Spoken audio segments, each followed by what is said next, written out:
Par petits groupes de 4 ou 5, les ânes du centre équestre d'Aubussanne dans le Gard cheminent d'un pas tranquille à travers vignes et garrigues. Particularité, ces groupes mêlent valides et non valides, car ici, on s'est donné pour objectif de permettre à des enfants en situation de handicap de se retrouver avec des enfants non handicapés pour des activités de plein air. Une fois le choix fait d'utiliser des ânes pour ces randonnées, très vite l'association Andiane s'est trouvée confrontée à un obstacle. Le matériel n'existait pas.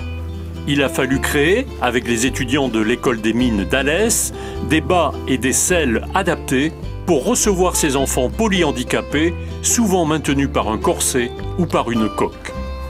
Alors le travail avec ces étudiants-là nous ont donné plusieurs prototypes, voilà, grâce à eux, et puis un partenariat entre nous, entre des kinés, des ergothérapeutes. Ça aboutit à un prototype en 3 phases, avec donc une phase qui pourrait accueillir des enfants en situation de handicap très lourd, polyhandicap, donc adaptés dans leur corset. Les enfants arrivent dans leur corset dont ils vivent dedans tout le temps, et donc on pourra mettre l'enfant sur l'âne directement dans sa coque.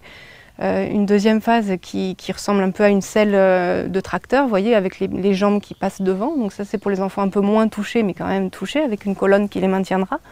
Et la troisième phase, c'est une selle presque classique, avec toujours un maintien ou non, suivant le degré de handicap. Donc on peut accueillir aussi des enfants autistes, des enfants aveugles.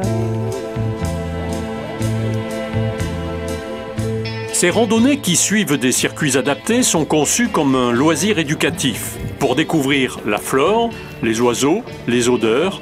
Pour ces enfants, les bénéfices sont multiples. Il y a énormément de bénéfices, mais pour résumer, un travail avec un âne et ce type de selle va permettre de travailler le tonus, en équilibrant un petit peu le tonus, de permettre de développer la coordination, que ce soit globale ou oculomoteur, de travailler l'estime de soi, en leur permettant de leur donner un espace de liberté, mais malgré tout contrôlé. Ça peut permettre un nombre de choses infinies, et c'est vraiment intéressant. En ce qui concerne la psychomotricité, bien évidemment, il s'agit d'amener l'enfant à avoir une autre perception de l'espace, en particulier de pouvoir se projeter dans l'espace et d'avoir une vision plus globale. D'autre part, il y a le rythme impliqué dans la balade avec l'âne, qui est très importante aussi, qui s'apparente un peu au bercement. Et puis, pour les enfants, ça leur permet de mettre en marche un petit peu toutes leurs émotions et donc, a fortiori, de bouger leurs muscles, leurs yeux, tout ce qui est possible de mobiliser, et c'est très très important.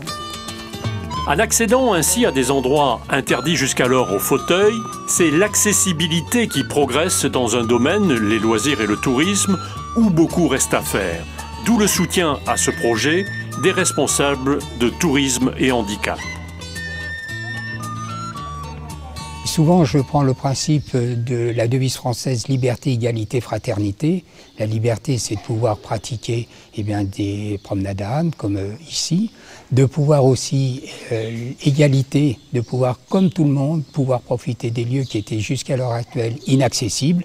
Et la fraternité, c'est tous ceux qui travaillent aussi par rapport à l'handicap pour nous permettre de l'autonomie.